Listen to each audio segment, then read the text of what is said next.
Hello and welcome to Watch Releases Recap for the week of March 8th until March the 15th.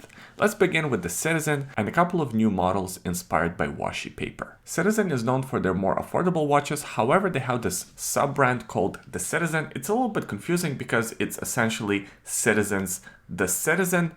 The Citizen watches are more expensive, more high-end, they offer better finishes, better design, and of course, higher price point. From my understanding, the Citizen watches have been popular in Japan for years, but now Citizen's trying to make them more popular in North America. They're trying to do the same thing as what Seiko has done with Grand Seiko. I covered a few different releases from the Citizen in these weekly roundups in the past, and now we have two new additions to their Washi Paper Inspired line of watches. The difference between these watches and other Washi Paper Inspired watches is that these watches don't have any flakes of gold or silver or platinum in the dials themselves. They feature texture dials and gradient color patterns. Both dials are inspired by nature's phenomenon.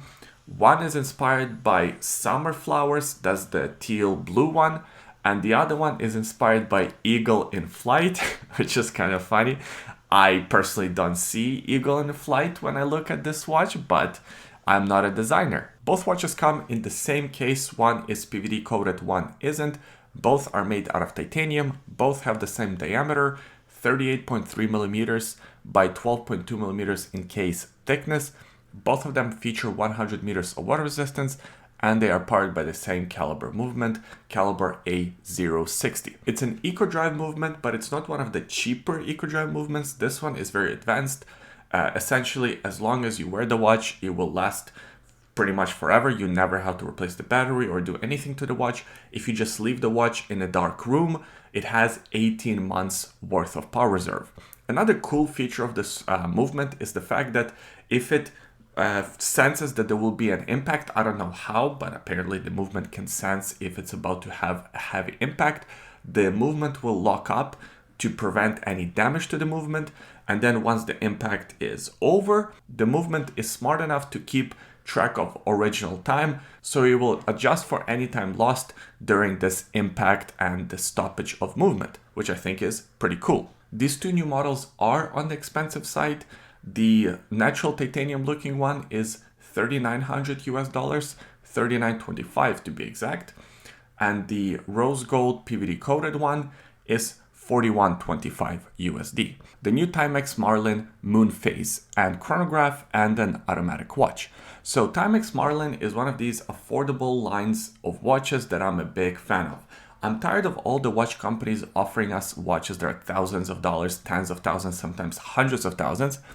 And I love watch companies like Timex, like Casio, like Seiko sometimes, although not lately, offering us watches that are more affordable, watches that you can just wear on a daily basis and essentially not feel bad about abusing. Well, we have a couple of additions to the automatic Marlin lineup as well as the chronograph Marlin lineup. Essentially, they're new dial colors. Everything else about the watches is the same as the existing lines. The two new dial colors look very sharp. The salmon pinkish dial looks very good. There was a period of time a couple of years ago when every watch company had to have a pink dial or the salmon dial, and now it seems like this trend is starting to slowly come back. There's also a black dial with gilt accents.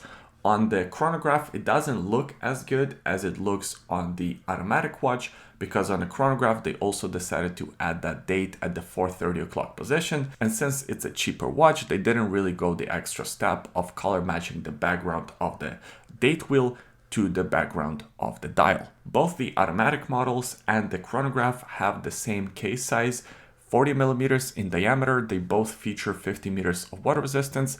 Now the automatic, of course, features an automatic movement. They're powered by the Miyota 8 series movement, which beats at 21,600 vibrations per hour and has 40 hours of power reserve. The chronographs are powered by the Seiko's quartz Absolute movements. Pretty good movements. Since these are affordable chronograph watches, you're not really expecting an automatic or a manual wind chrono anyways. Now, besides these new color variations to existing line, there's also a brand new model, the Timex Marlin Moon Phase. And I think this model looks really good. I don't know what it is. I'm a sucker for a moon phase watch, although I don't even have one in my collection. I really want to add one. I just don't know which one. The right one hasn't come along yet. But these watches here look pretty awesome. They come in the same case, 40 millimeters, 20 millimeter lug width. They're about 12.5 millimeters in case thickness. Unfortunately, they don't have sapphire crystals. None of these watches do. They feature a domed acrylic crystal. But hey, with some poly watch, you can get rid of pretty much 90% of any scuffs and scratches that you will get on the crystal. There's that pusher at the 2 o'clock position. That's to adjust the annual calendar, because this watch features day, date, and month, as well as a moon phase. Now, to be fair, this is not a true moon phase. It's a 28-day moon cycle. So for the moon phase purists, if such people even exist, and if such people are looking at Timex, unfortunately, it's not the true moon phase. I like all 3 different dial variations. There's the green one, the pink one, and the blue one. Out of the 3, the pink one stole my heart. I think that looks really good. I can't find too much wrong with these watches at all. So the automatic ones are $250 US. The chronographs are $179 US, and the moon phase is $169 on the lattice strap and $189 on the stainless steel bracelet. But don't expect too much from this bracelet. I mean, it's only $20 bracelet, so, brace yourself accordingly. Mido Multifort M Freeze. Mido is a brand that has a long history. It's part of Swatch Group, but unlike many other watch brands in the Swatch Group, Mido is this stepchild that sometimes gets forgotten by watch enthusiasts. Multifort is their most popular line of watches, is this casual, everyday watch that could also be a dress piece. Now there's a new addition to this line, slightly updated with a new dial variation, which I quite like. It's called Freeze. For obvious reasons, it looks like frozen texture on ice. There are some things that I really like about the watch and some things that I'm not so crazy about. So first, the things that I like. I like the fact that it's powered by the Powermatic 80, which gives you 80 hours of power reserve. It's a great, reliable movement from Swatch Group. I also like the fact that it has a day-date complication, and I think on this design, it doesn't really throw off the symmetry too much. I also like the cutouts for the indexes. Instead of having applied indexes, here you have sort of a layered dial, which I think works for this design.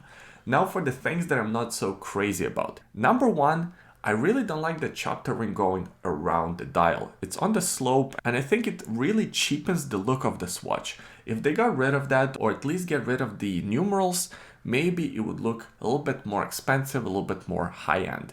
The second thing that I'm not so crazy about is the size of this watch. It's 42 millimeters in case diameter. It's way too big for this style of watch. Make it 39, make it 40, but not 42.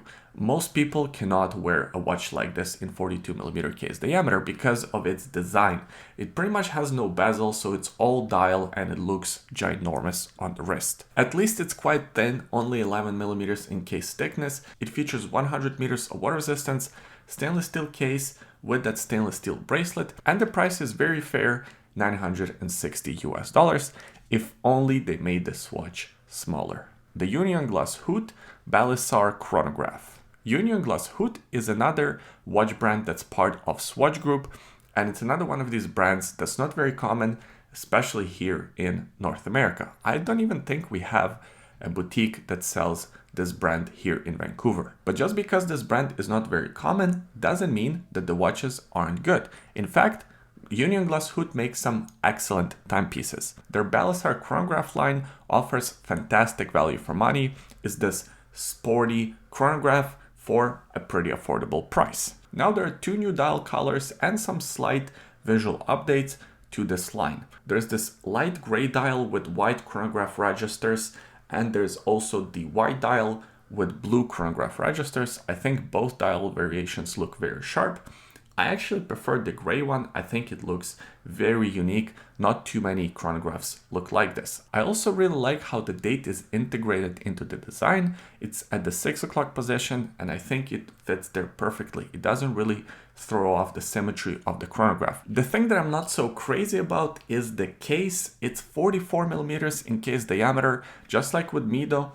Why? Why does it have to be so large? Make it 42? Make it 41, and then you have a real winner on your hands.